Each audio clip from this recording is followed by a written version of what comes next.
You're listening to The Disc Golf Show. Welcome to the Disc Golf Show, episode number 18.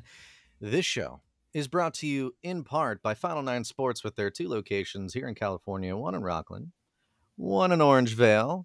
And if you're not here to support those local shops to us, support your local shop because it's what you should do. Do that. Very true. Do better. Very true. Do it. I'm back. Did you notice, Nick? I'm back.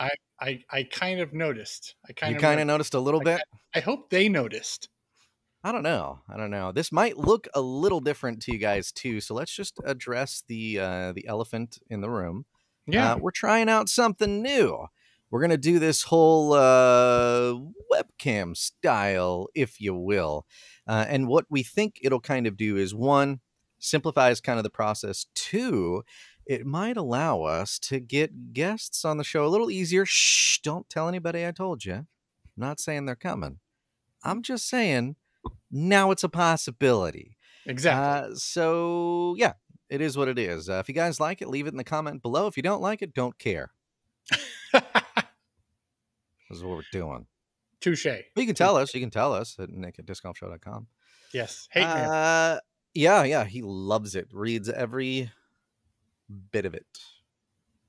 Loves Totally. it. Send it. Totally. With that, Nick, let's start the show. What do we got to talk about today? We have a lot of stuff to talk about today. So where do you want to jump in? We have a decent amount. Yeah. Let's get out rid of the not the main topics such as the recent worlds that just happened, but which can't wait to get into. Before we get there, I do want to make note and just state that our thoughts and prayers go out to the family and friends of Melody Bailey. If you have not heard of her, you were missing out. Very big personality. I missed out. What's that? I missed out. I didn't know who she was.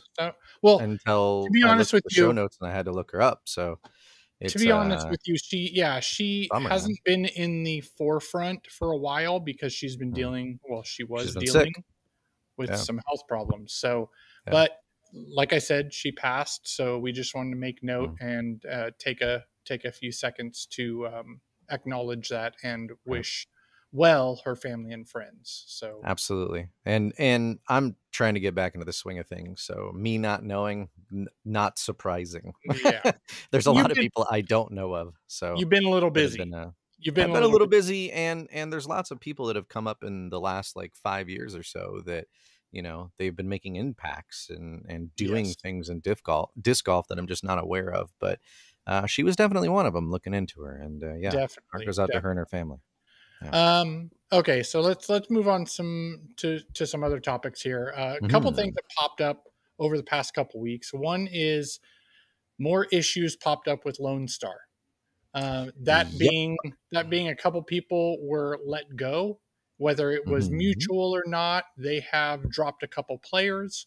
The most notable was Chandler Kramer, and there was kind of some back and forth with the how it went down type of rhetoric. I guess maybe that's the wrong word. But from both sides, you know, they're going to have their own opinions of how they put it out there. But the unfortunate thing is that a couple people were let go from their manufacturer sponsors, and we hope they find a new home. It seems to me, and maybe it's just my small world view or perception of this, but it seems like Prodigy and Lone Star are kind of taking the limelight, if you will, in this direction, right? It looks like there's a lot of negativity going on between releasing players and, you know, making these kinds of moves. And man, I think it's unfortunate for these, you know, companies. I don't like to see any, like, you know, disc company like that, like, have, you know, problems. You know, I want more companies. I want more discs. I want more stuff. I want diversity. I want, you know, competition in the market. And when you see stuff like this, it's kind of a big negative all the way around when you kind of look at it from certain perspectives and certain angles. But I can tell you that, like, my perception of coming back into things really is Lone Star has a really negative kind of, I don't know, perception, you know, and that's why I kind of compare it to Prodigy these days. Yeah. So I hope stuff turns around for him, you know, like this is just kind of a temporary thing. And we, you know, they turn this around a little bit? Because I don't know, is that your perception? Like, Well, have you seen kind of a trend towards this, especially with Lone Star? with Lone Star, yes, yes. Now, I do want to add into that is the fact that I think the more discs, the more product out there, the better. Yes. Yeah, However, in that process, you end up finding the saying is the cream rises to the top, right? So there absolutely. are going to be these growing pains with these smaller, though they aren't. I would say they're maybe a mid-sized manufacturer Yeah, because they blew up pretty quickly. But there are absolutely. They got some definitely stuff out there. yeah, and there's definitely manufacturers that are a lot smaller than them. Hmm. But yeah, I with them, it's not. Unfortunately, it's not surprising to hear that just because of the other issues they've had in the past. But Right. as for Prodigy, we can get to that. Um, All right. not that there's some major news, but there's some speculation. Um, Okay. so moving on from that, we did get notice that Barbasol actually extended their Disc Golf Pro Tour sponsorship, and it's going to be they're going to be a sponsor through the end of 2025. So 2025. Yeah. shout out to Barbasol for committing to that and sticking with disc golf for this next upcoming year through the end of You this year know, and the following. Nick, when I think about disc golf, and inevitably it brings me to, think about shaving. I think about barbers. No, I don't know. What is it? Shouldn't do that. What was it? Terry made note of it during uh, the stream, and he said something about, "Hey, if I get to say just put it on your face more, then I'm good with I that." mean, sure, So, I mean, sure. hey. Yeah. In addition to that, this I don't know if you have this on your notes, but I recently added it in. So Okay. I just saw this. Literally Hmm. 5-10 minutes ago. Okay. Let me know what you think about this. All right. So Haley King has not been quiet about certain things over the years, right? She's had True. her opinions on certain things as I hate to say this, as young people do, right? Um, What are you trying to say, Nick? the most recent, which is literally today or yesterday, Hmm. she had made note of the fact that basically disc golf is not making wise choices in their venues. Reason being that these locations that they Hmm. are choosing have homophobic and racist history. Now, Okay. as a broad thing here from me, Hmm. find somewhere that doesn't. Sure. Find somewhere that does not have issues in history, Yeah. and I'll buy you an ice cream. You know, like Hmm. I don't think that that's what you should be concentrating on. What she was saying is there was a building on one of the tournaments, right, on one of the holes that was everybody considered it like a old cabin, kind of a broken down house, but Sure. apparently it was the slaves' quarters. And Mm. she had stated that walking around that to get to the next tee pad was Yeah. disrespectful. Mm. Okay. I get what she's saying and what she's trying Yep. to get at. I don't want to bring these political topics into disc golf. Disc golf already has political issues with other things. We don't need Hmm. to add to it. I think you appreciate the venues that are brought, that are offered, and you Hmm. take advantage of that until you can, as you move forward and grow, find better places. You don't need to basically kick them while they're down, kind of a thing, because this is the venue that they have. It's not going to move it for this year. You're there, right? So having Sure. your opinion is perfectly fine. However, she did, again, one note is she did state that she does appreciate the whole crew that was there and they did a great job. So she did appreciate Yeah. the event. However, she was basically just making her voice known that she doesn't agree with the choices that are made by the PDGA or Pro Tour. Actually, this was PDGA. One of the things she noted was Peoria, I guess, has Hmm. a racist past. Hmm. But I don't know. What do you think about that? So, first and foremost, I think that those that would like to wash away history and not address it will suffer the same fate of that ever-present saying, and you can probably guess what I'm going to say: those that don't learn from history are doomed to repeat it. So I don't think that removing historical context on things completely and just not talking about it is correct, right? I think we need to address what it is and understand any lessons we can learn from it, right? Obviously, nobody is out there going, racism's great, outside of some extremists, right? There are those Right. that think Yes. that, and Yes. I acknowledge that. But I would like to believe that's a lot of the minority of people these days. And I don't think that's the intention of these disc golf tournaments, right? I think the intention is to, like you said, play disc golf. Now, if we want to acknowledge that, hey, this is what happened in the history of this particular place, yeah, let's address it if you want to. But let's not cover it up, and let's not avoid it just because something bad happened there. I mean, that I don't think that's a general good outlook on life. Is I don't like this. This is difficult, so let's avoid it. Talk to your therapist. He'd probably agree with me. Probably a Yeah. bad way to go about things. So I don't necessarily disagree with one aspect of, hey, let's pick better venues, but I don't think because of that. Yeah. Right? I think the nature of some of these things is you got to play a course most of the time in the woods, right? Or on a disc golf, or on a golf course rather, right? That's been Yeah. converted into a disc golf course. So you're kind of limited in your options there, right? You got parks, and that's where you're going to be.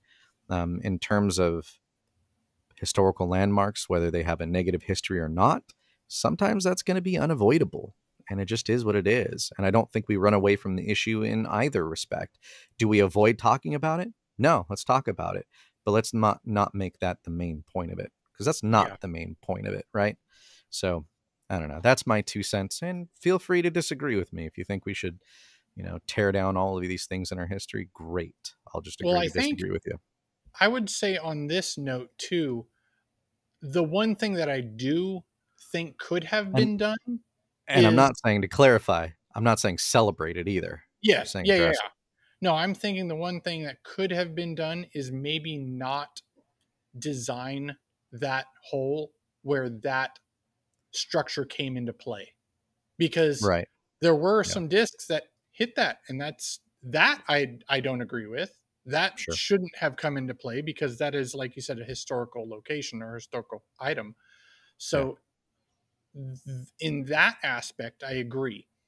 Maybe Right. and there's a lot going on with. We'll get into that because we're going to be talking about the World Championship here and Mhm. design and all that stuff. But I think that, again, I think time and place is what this comes down to. Yep. Yep. So, all right, before we move on to the big stuff, or big ticket item, I do want you to do us a favor: hit, smash, tap, smack, poke. Anything else? You just Slap. click on it. Just click Oh, on the click, subscribe button. Is that what you're click getting it. at? Okay. Yeah, Yeah. I yeah, mean, you're yeah. mentioning Do that. everything else. You just click on the darn thing. All There right. you There go. we go. Perfect. Thank you very much. Click on that subscribe button. It does help. Again, we want to hit that 1,500 subscriber mark so we can hold a nice big giveaway for you guys. We've got I a lot We got of a stuff lot of sitting stuff, around that's burning holes in our pockets or to in just our give Fords. away. Yes. Right. To So put into the mail to send to you. exactly. So And do us a favor. one of the ways that we're going to do that is when we hit that goal. So Exactly. can't wait. And thank you. Thank you. Okay. Absolutely. All right. Big ticket item Okay. here. All right. First one. August 21st to 25th. 5 rounds. PDGA Professional Disc Golf World Championship in Lynchburg, Virginia. Oh, really? This was held, now this was held at 2 courses. One was New London Tech, which is the course that Paul Macbeth designed when he lived in Virginia, He when he was did. part of Foundation. So this is that course that he designed. I can get to that. The other one was Ivy Hill, which was held, as you stated, on a golf course. Yep. So, couple things here. As for, before we get into the actually what happened in the event, um, my thought process on this is, as for New London Tech, I've seen it many times because if you are subscribed to Foundation, they play out there. A lot of their videos are done out on that course. So I know the course, right? Just from watching it. However, though it is an amazing looking course, I don't think it has, personally, I don't think you hold a major at a course that hasn't put in its dues.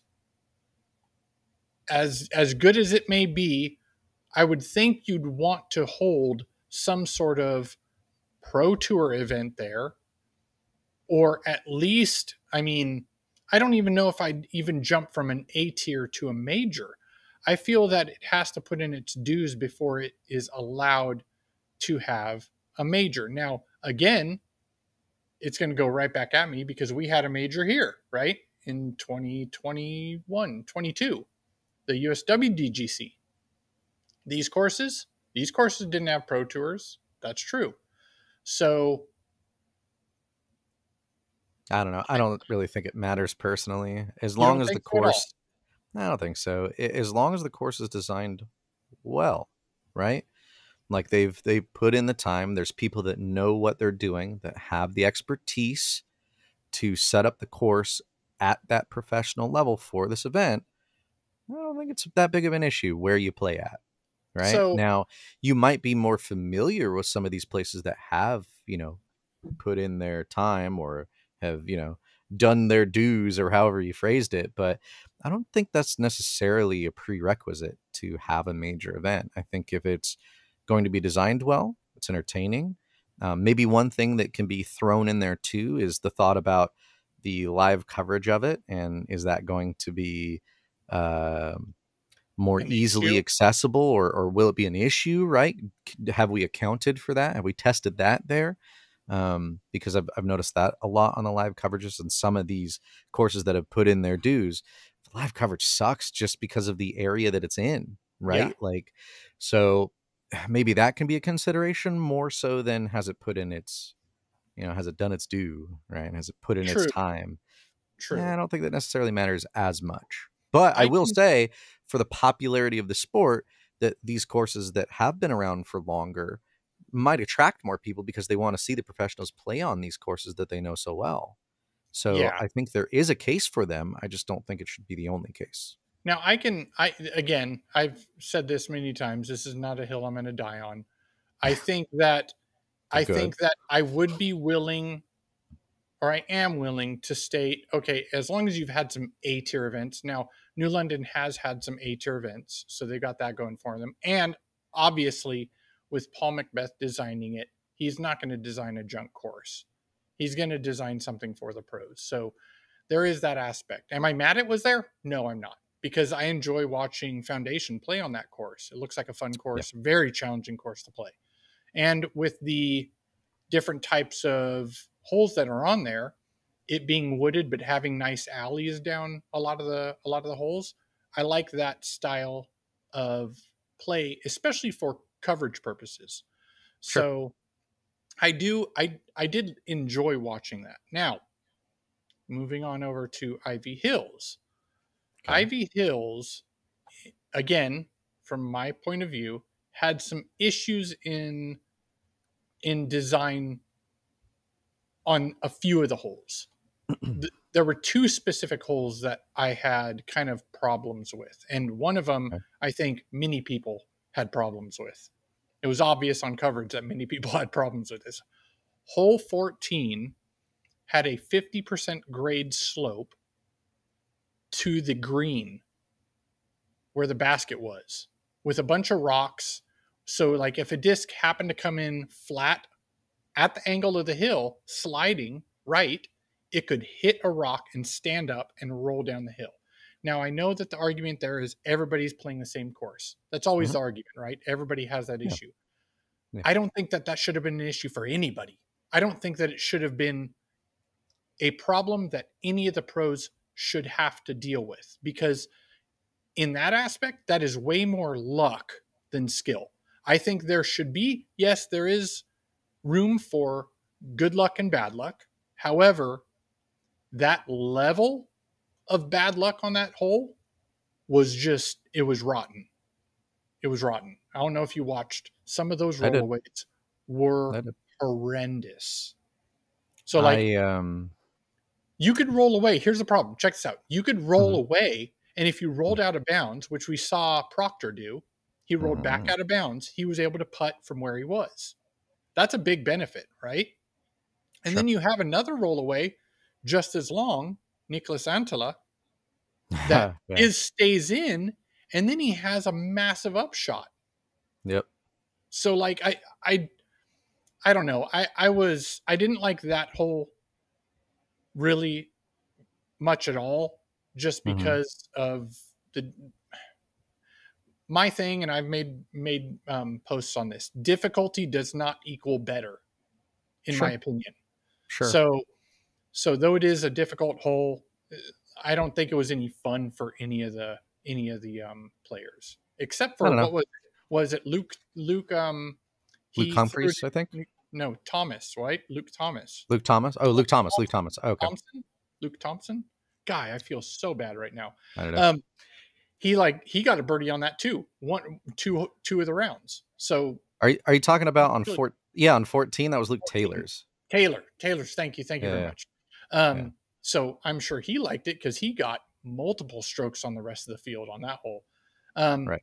The other one that I didn't really like much was hole 17.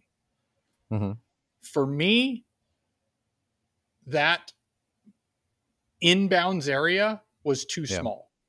I'm after seeing some of these water carries, even though that was a smaller pond, but water carry holes, having a green that, to me, I feel like they should all be the size of circle one. Because if you can put it into circle one from 300 and plus feet, you should be rewarded for it. You shouldn't be dinged because you were 28 feet, but the out of bounds was at 18. You know what I mean? Like, to me, that doesn't excite me. I'm realizing that I love water carries. Love water carries watching disc golf.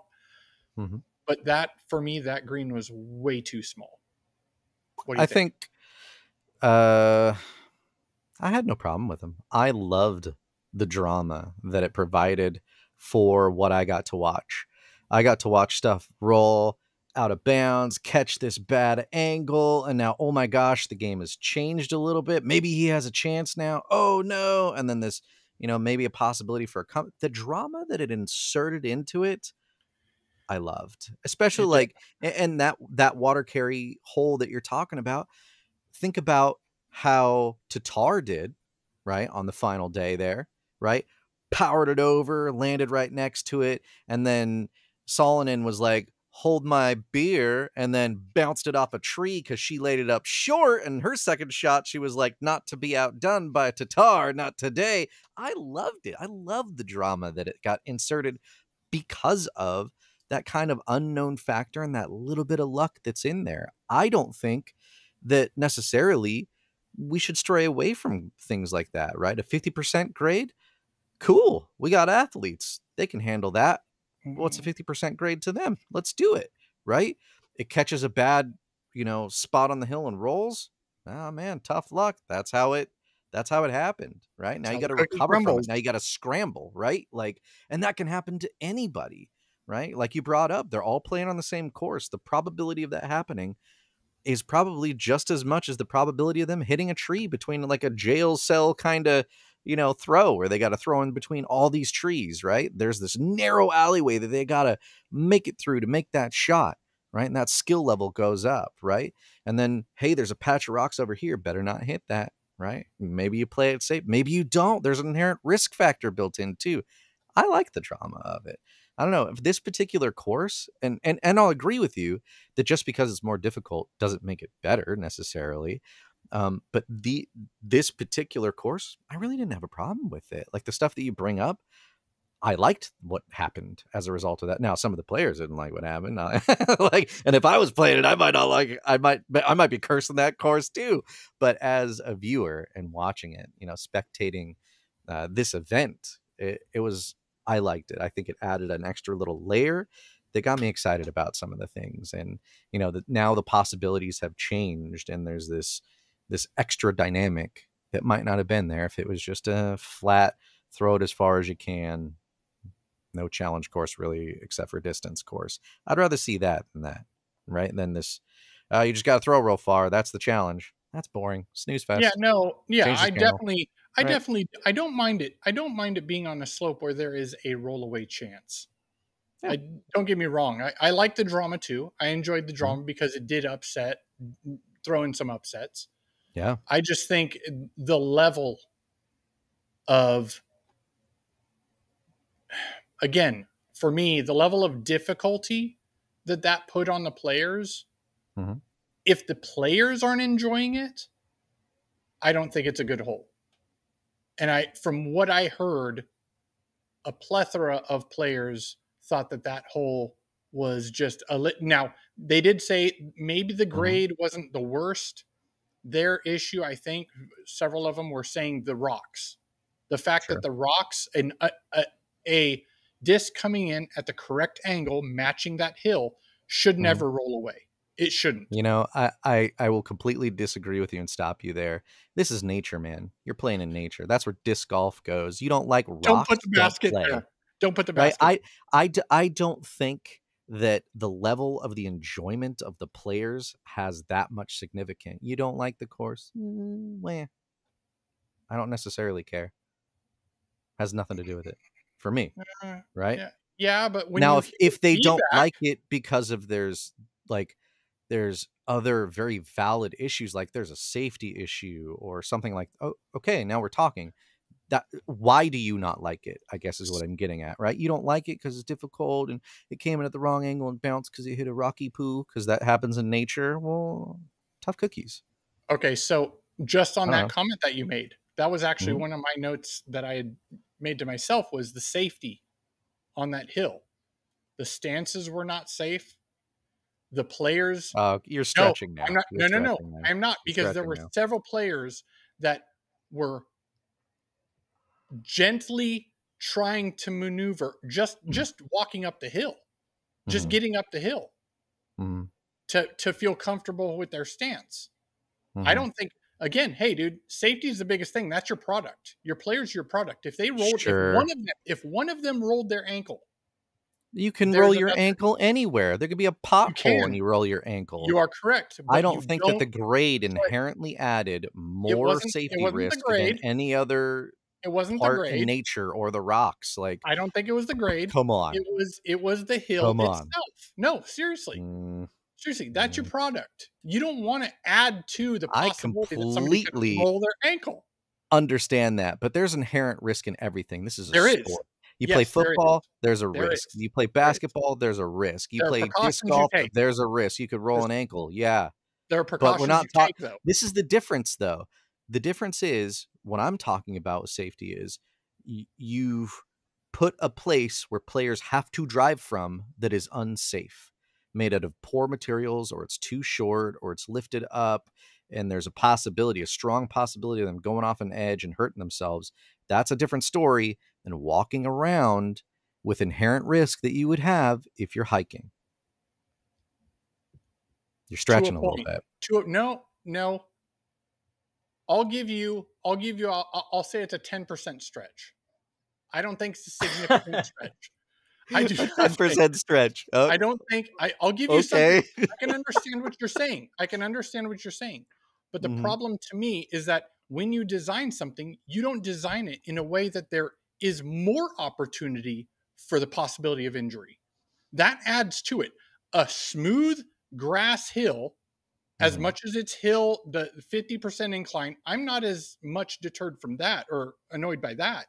I'm more annoyed by... But what if the grass was slick, though, Nick? What if it was wet a little bit? They could trip and fall. Well, they could slip and slide. Yes, they could. Yeah, that'd be That's why. terrible. That's another reason why you shouldn't put on that steep of a grade. Disc golf should be on flat ground. You're No, right. definitely not flat Yep. ground. Should There were be indoors, several. probably. There was a bunch of those Padded holes that were rooms. not on flat ground that were perfectly fine. They were designed great. But the rockiness, the flukiness of that hole Mhm. for the rollaways was just, it was too much for me. It was too much for me. All right. Well, whatever. I mean, there's arguments on both sides. Not to Absolutely. die on that hill. You know, there's people right now, they're like, Justin, he's such an a-hole. And like, that guy, Nick, he's totally right. You know, there's people like, There's guys that thinking guy, I'm Nick, he crazy. just doesn't see it. Yeah.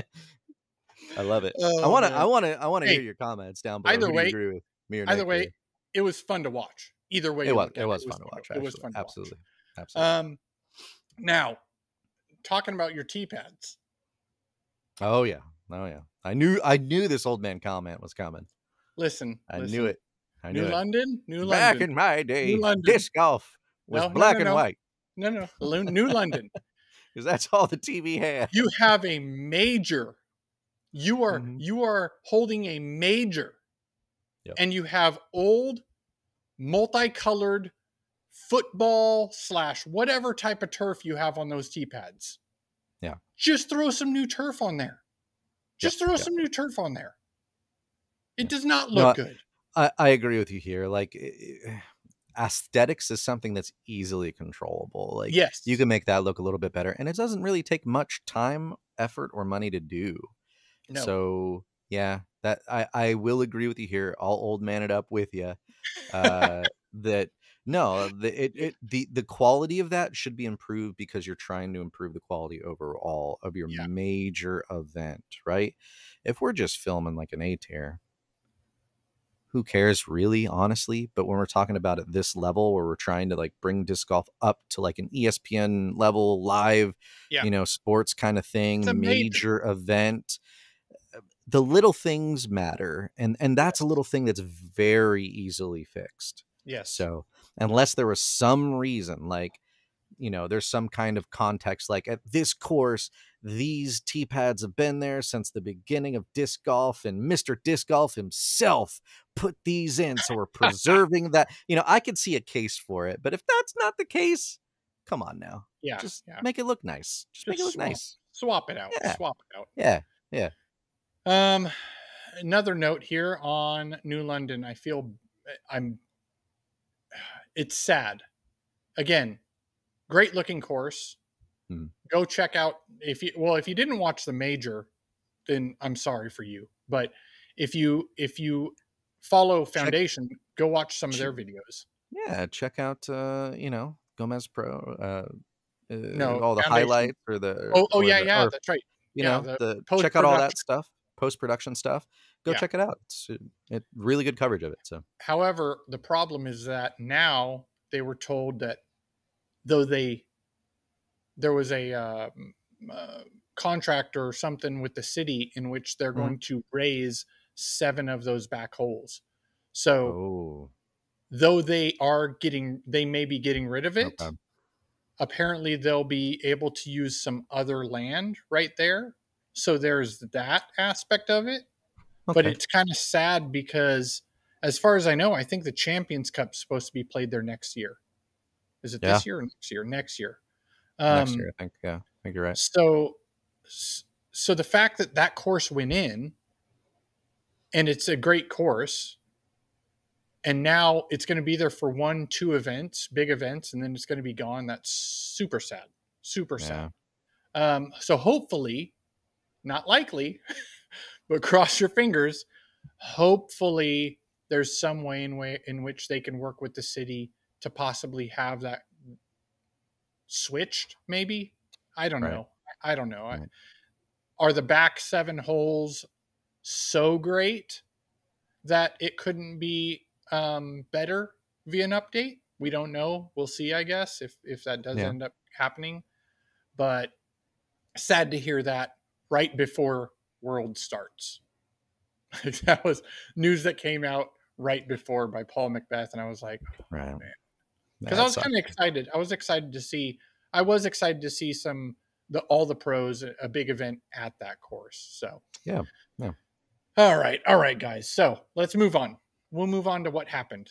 If you did not watch, then we'll give you a quick summary of this event. Or yeah, go watch. We'll skip through this pretty quick. So the first day, it was held on Wednesday at New London Tech Course. Mm-hmm. I feel so bad for Henna Blomroos's putting. She needs what Paul did for Evelina. Yes. He needs to do that for her. Yes. He does, because she bombs them. Right. She bombs them. It's just her putting is just so abysmal. It's so bad. She was missing putts from within bullseye. Yeah. She missed. So feel really bad for that. But first round, she had putting woes. She ended up being, I think, at -5 or 5 down. Silva Saarinen came out strong. There's a name you probably haven't heard of, right? No. Who? Just kept sarcasm there. Right. As a solid round, she ended with a 5 down. Kat Murch had a run of 6 birdies. Yeah. 8 through 13. Yeah, she's on my fantasy team. 7 down in second place. So big shout out to her. She's And my girl. Holland Handley in the first round had a couple eagles, which you're getting massive strokes on folks there. Especially at that course. Everything seemed to be going her way. Her kicks were going her way. Her lies were great. Like everything went her way, but she ended up finishing. But would it last? It was good. This event was really, really good all the way to the final round. And then Paige Spears actually had a pretty solid round. She ended up being on the chase card. Hey, she was Paige, we need to have a talk. You need to up the game. Okay. And then the biggest name, I mean, I can just say this because it's kind of the theme all the way through this event for her. Kristen Tatar was off her game. Yep. I don't know what it was, but her first round, she was at 1 over. Right. Did she win this one last year? She won this. Yes. Yeah, because she won all 4. Yeah. Was that last year? She won all 4, right? I think so. I didn't get to watch last year, but so like, dude, nothing was going her way. Exact opposite of Holland Handley. So Kat Murch and Emily Weatherman rounded out the lead card. Oh, sorry, I'm jumping days here. Well, actually, this is correct. I mean, yeah, we're moving on to day 2. This was at Ivy Hill, so this was the golf course. Holland ended with a 3-stroke lead over Evelina. So shout out to my player, Evelina. Thank you. Thank you for coming through. Kat Murch and Emily Weatherman rounded out that lead card going into round 3. And moving on to day 3, they went back to New London. New London, now this was like you stated before, New London had some issues with coverage. Yes. I think that, again, for a major, should have been figured out. Yeah. At least. If possible. Yeah, at least to be able to see, like, they were just literal cutouts during coverage. So that was upsetting it was sad to me. Like, I get it. I can understand that because I've talked to Justin. The nature of live. So long. Exactly. It's the nature of live, man. It's going to happen. Yeah, exactly. You try to minimize as best you can. So yeah. And one thing I did note is they were talking about the snacks during the round. I don't know why this is a topic of a subject that we're going to be talking about. I mean, I'm all for it. I don't know if you can tell, but I enjoy myself some snacks too. You know what I mean? I want to know. I'm curious. So day 3, New London, Emily Weatherman, actually, I don't know if you know this because I just saw her post this. She actually ended up getting a fever in round 3. Oh, yeah. Yeah. So that's why she kind of fell off at that point, and she was trying to battle through it. There wasn't much she could do other than vitamins, try to take care of yourself. But she did power through and tried to make the best of it. Again, Kristen, there's something lacking there, but she was able to move up to 6th place. And then Natalie Ryan moved up into 4th. So Kat also, again, Kat Mertsch, she is like, I hate to say this, Amazing. she's a hot and cold player. You mean she's amazing She all the time can be. She can be. when she's She on my can team? be when she's on your team. Yeah. She after she was man, this is rough to even discuss, because looking back at this round Mm-hmm. could have changed the outcome of the whole event. She Absolutely. had three holes, holes 5 through 7, where she shot 7 over, double, triple. Yep. So not good. It hurt my soul. But Yep. even Mhm. after that, she did get back to third place, so she was Yep. still on lead card. So good for her. Evelina played just better than Holland, just enough better to be tied for first going into moving day. So Right. day 4 comes around. Now they're going to finish out this event at Ivy Hills. So these last 2 events get played at the golf course. Mm-hmm. Kristen shoots. Actually, this is probably her best round. She shoots hot round to go into final round in 5th place. So she was on the chase. Yes. 9 strokes back of the lead. Right. Okay. Stellar found a groove again. A little too late though. Way too late. Yeah. And actually, Yeah. I discussed this last episode, I believe. Yeah. Macbeth has been getting hot too late in the tournament. Yeah. He's been having really good last rounds. Mm-hmm. Had he had the last 2 rounds be good, we might have had some Paul Macbeth wins this year, more wins. So, but Kristen, yeah, she's 9 strokes back of the lead. Holland has a 1-stroke lead over Evelina after a back and forth round. So they were battling back and forth during round 4. And you have Kat Mertsch, who sat in third. She was 5 strokes back. And Natalie Ryan, who ended up rounding out that lead card. I think she was 6 strokes back. I think she was just a stroke back of Kat. Now, I don't remember, but yeah, sounds right. Day 5, dude. Day 5. Oh, man. Okay. I did want to do a quick shout out to Emily Weatherman, because she did power through and was actually able to finish the event. She did say she was sad that she dropped from 4th, which she was up on lead card at one point, all the way down to a tie for 17th. So big props to her for just even finishing the event. I think she said it was her best finish at the event. So again, good for her. Now, as for the lead card, it basically kind of came down to 3 people. That was Holland, Evelina, and Kat. Now, in the beginning, at the beginning, well, through the round, but yes, all 3 of those were kind of battling. It was like hot potato with who wants the lead. At the beginning, it was basically just between Holland and Evelina, so they were fighting. Around the middle, Kat came into it, and Kat was fighting against Holland. And then after that, Evelina came back, because Evelina dropped off a little bit. Evelina came back. And then after that, which I didn't have here, she ends up going, the final few holes were just her and Holland.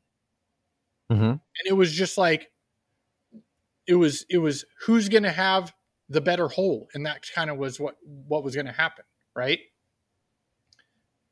In the end, you have your first Finnish champion of the worlds. And that's Evelina. So big shout out to her for actually powering through those rough holes in that final round to make that surge, to battle back and play strong. Now, Holland did have a couple rough holes there at the end that kind of kicked her out of it. And I think the commentary at the end was like, this is one that she'll just want to go home and forget. Yeah, exactly. The one that could have been. Ouch. Yeah, but it was actually a super exciting finish. So that was really fun to watch. If you don't watch FPO, I highly suggest watching it. Absolutely. It's just a different viewing experience. It is. At the end, she did a shout out to her grandparents, and she got all emotional. And I'm not crying, you're crying, and it was good. Well, she did say that she had told her friends back home that if she won, she was going to go celebrate at home. So Oh, she was well, there you apparently go. going to be flying out the next day just to celebrate at home. And I Perfect. did see a quick little video of her, I believe it was Texas Roadhouse, celebrating with some of the fans there, or some of the Nice. players there. And they made her sit on the saddle and everything. So that was probably as you should. pretty fun. Exactly. Now, okay, let's move on to MPO. MPO. New London, same order. You're going to have New London, Ivy Hills, New London, Ivy. Okay. Yep. First round. Now, there was some teasers here, man, that I was really, really hoping would go a certain person's way. I really was, even though that person is not on my team. Not on my I was skipping hoping it team. goes way too. Yeah, yep. I'm sure you were. But New London Tech Course, day one. Overall, the whole field played it pretty well. Gannon felt a little off the game. I don't know what it was, but his putts weren't as committed, almost, it seemed like. Both Anthony Barella and Isaac Robinson were the only two to reach double digit under par, and they both ended up shooting 11 down. Now, Barella actually was at one point 12 down. So it's definitely possible to shoot double digits out there. But those are the only two at that point. Isaac was the only bogey-free round for the day. You had, like you stated, Luke Taylor and Joey Buckets were the ones who rounded out the lead card, and they both shot 9 down. So there was a 2-point switch between first and third. You also had, here we go, Lizotte. Lizotte started off a little not great. It was rocky, but he turned it on the second half, and he ended up shooting 7 down. So he's on the chase card at that point. The other thing to note here is hole 18 only had 2 birdies that round, and those were by Ty Love and Corey Ellis. So that hole, if you haven't watched it, is a monster of a hole. So you got to have some crushes to get up there. But I think, big shout out to those guys. I think it was Eagle McMahon that was crushing that one later on in the later days, but later rounds. But it's a monster hole. So, day 2, Ivy Hill course, golf course layout. AB definitely did not stick to his whatever plan he had. I think, he tried to stick to his plan. It just did not go his way. He fell off the pace of the lead card. Heimberg and Burr threw enough good shots during their rounds to push up. Hammis shot a 10 down, and he actually ended up pushing up into second place. But what was it? Joey Buckets still coming off of his recent win. He was still playing very strong this event. So he stayed on the lead card. You'll love to see it. And then Lizotte moves up. Wait, what do I have here? Let's see here. He's 4 back of Isaac Robinson. Isaac Robinson was at 19 down, and Lizotte moved up onto the lead card. So right there, I'm hoping, like, if there's anybody, in my opinion, that deserves a major, deserves. I can't disagree with you. Deserves can be taken in many different ways. More so that he's my favorite player. Right. Mine too. To get a major is Simon Lizotte. So Simon, it's gonna happen. I've got faith. So after all that, Isaac Robinson. This guy is challenging because he's the one who won it last year. So he is defending this title. And after day 2, he is still in the lead. So he started off, tied for the lead, but still in the lead after day 2. Day 3, Sexton, I don't know if you saw this or heard this, I should say, because I don't think they had it on video.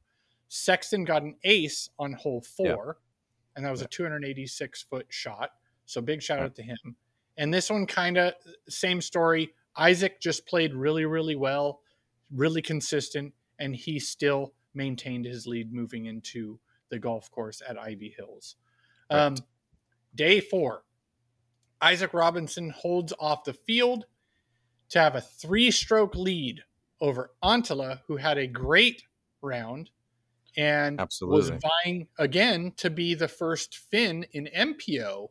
Almost happened. Exactly right. He played really well, and he ended up being 3 strokes behind Isaac Robinson. Right. Isaac Yeah, Robinson. not Ezra. Not Ezra. Although Ezra did play really well in the final round. He did. But we'll get to that. Absolutely. Calvin Heimberg has a strong round. He pushes into third in day 4. And Luke Taylor is the one who ends up rounding out that lead card for the final day. Now, Luke Taylor is a newer name. I believe he's won a junior worlds, I think. He's won I think so, yeah. a junior major event, I should say, I guess, to cover my bases. But he also, I think, won an event the previous weekend. So he was coming off of a win. Okay. So that probably gave him some confidence going into this. So day 5, final round. Simon makes a push, and he ended up shooting a 10 down, which only got him to 7th place. Again, this is one of those situations where he was just on the cusp of having great rounds. He just kind of ended up having good rounds. But and that's not enough. 7th place finish isn't bad. No. The other person who ended up shooting an 11 down also to tie that course record was, again, Ezra Robinson. So Ezra Robinson ended up pushing up to tie for 7th place along with Simon. Antala made a strong push. He had some unfortunate rolls. Again, hole 14. Like 14, but and it's so unfortunate too, because like that's the hole that Luke Taylor's sinks this nasty putt on, and then his rolls way back. You're like, oh, dude. And Antala's putt was dead center. It hit the pole and bounced out. Yeah, I think the center hit the pole. Only reason was it was slightly too high. That's the only thing that he could have probably done different, is be it hit a little the pole lower in the center of the basket. Yeah, not on the top, not on the bottom, in the center of the basket, and rolled out. So it's unfortunate. Yeah, but I've noticed too throughout this entire round, Isaac Robinson gives Antilla like every chance in the world to catch up. Like, how many times was there an OB followed by an Antilla OB? Like, dude, come on, here's your opportunity. Also, there were several putts that Nicholas is a fantastic putter. Absolutely. An amazing putter. But there were at least 3 that I can remember just off the top of my head where he was a couple inches low and hit basket.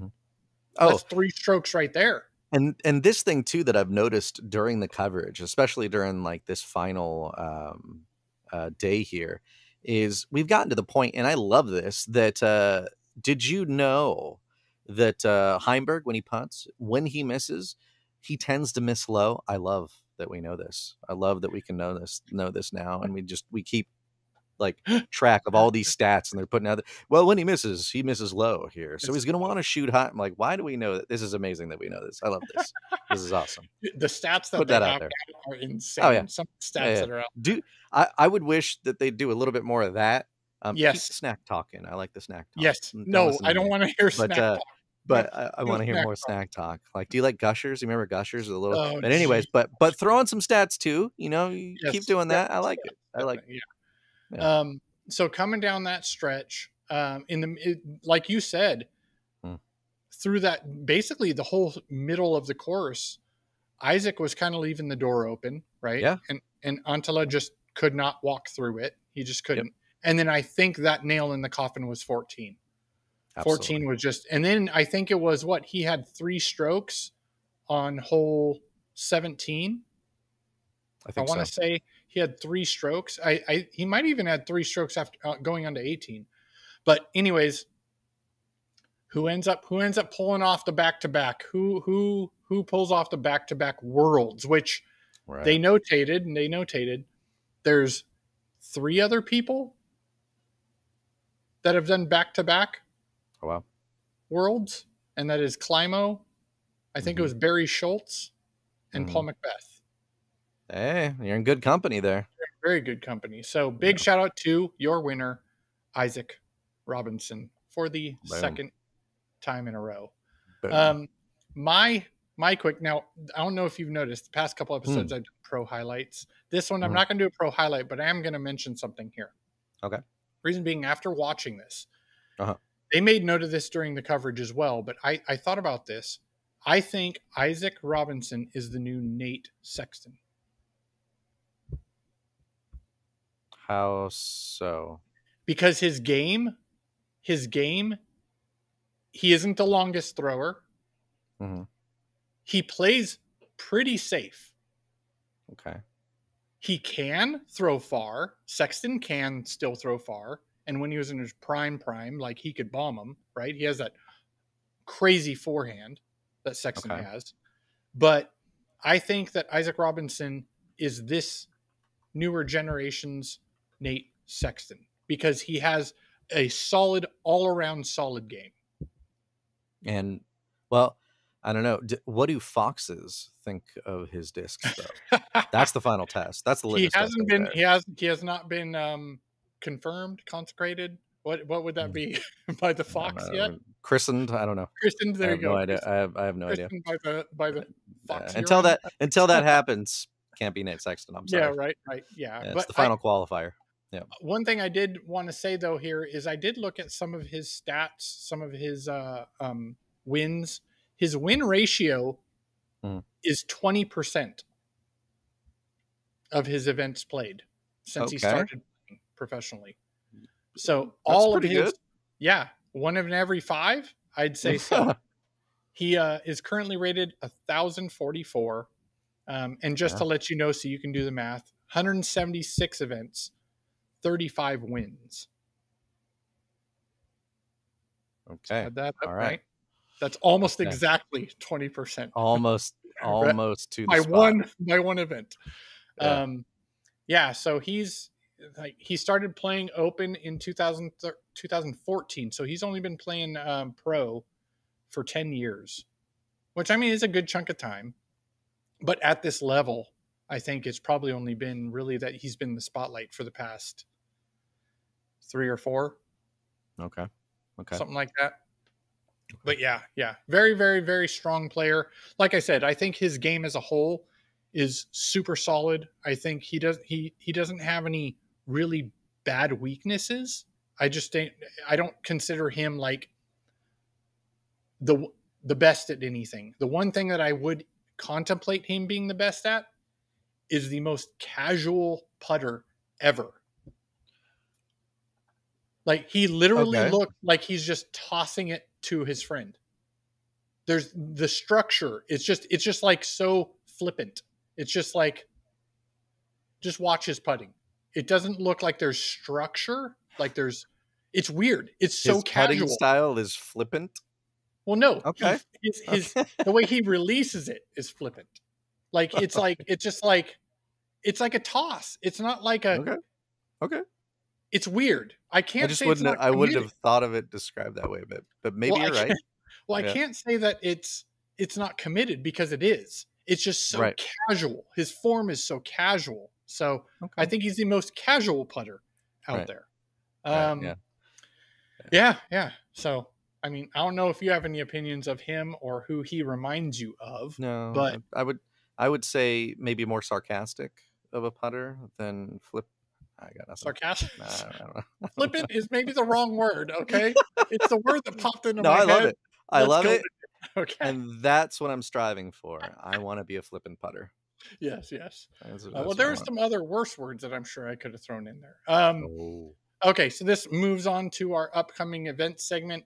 There's actually only one big event coming up. That is September 5th to 8th. That is the DGLO. So 2024 Discraft Great Lakes Open that is held in Milford, Michigan. That one is coming up in 2 weekends. So they get kind of a break here.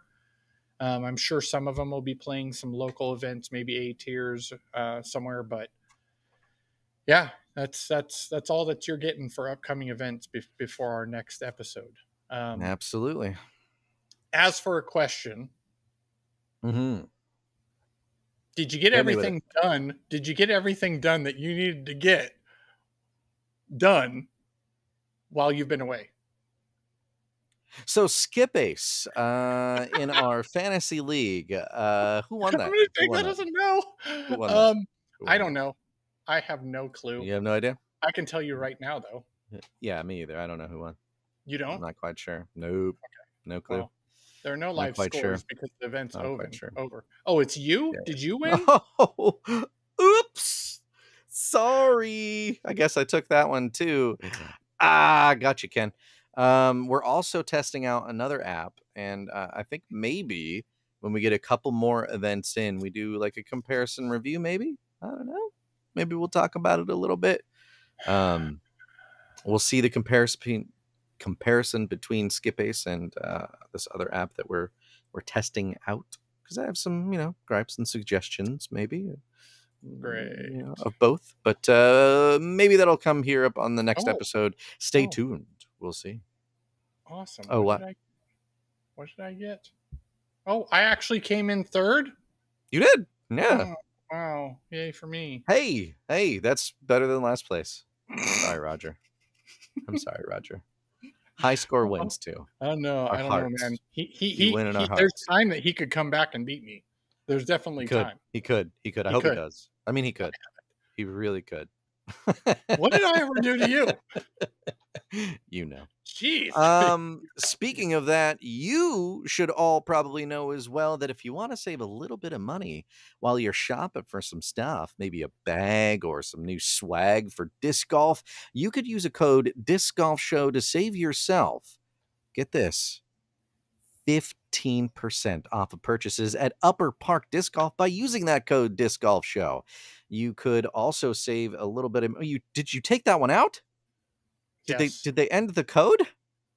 Today was the last day. Oh, well, you missed out. You could put it in there, but anybody who hears this after, well, by the time this goes up, it's yeah. Well, I guess you can't, but you can still use Disc Golf Show as the code at Upper Park Disc Golf to save yourself 15% there at least. And hey, it's a good deal. 15%. That's more than tax. You should do it. It's a good way to save some money. This episode, as a reminder, is also brought to you in part by Final 9 Sports, and they have their 2 locations in Rockland and Orangeville. Support local if you can't support our local. But if they're your local, you should be supporting them anyways, because how dare you? That's it for the show. Remember, subscribe to the show if you like it. Leave a comment down below if you like this new kind of format, because we're interested just to know what you guys think. And I think that'll pretty much do it for Nick and for me. And remember, in disc golf, as in life, aim high and let it fly.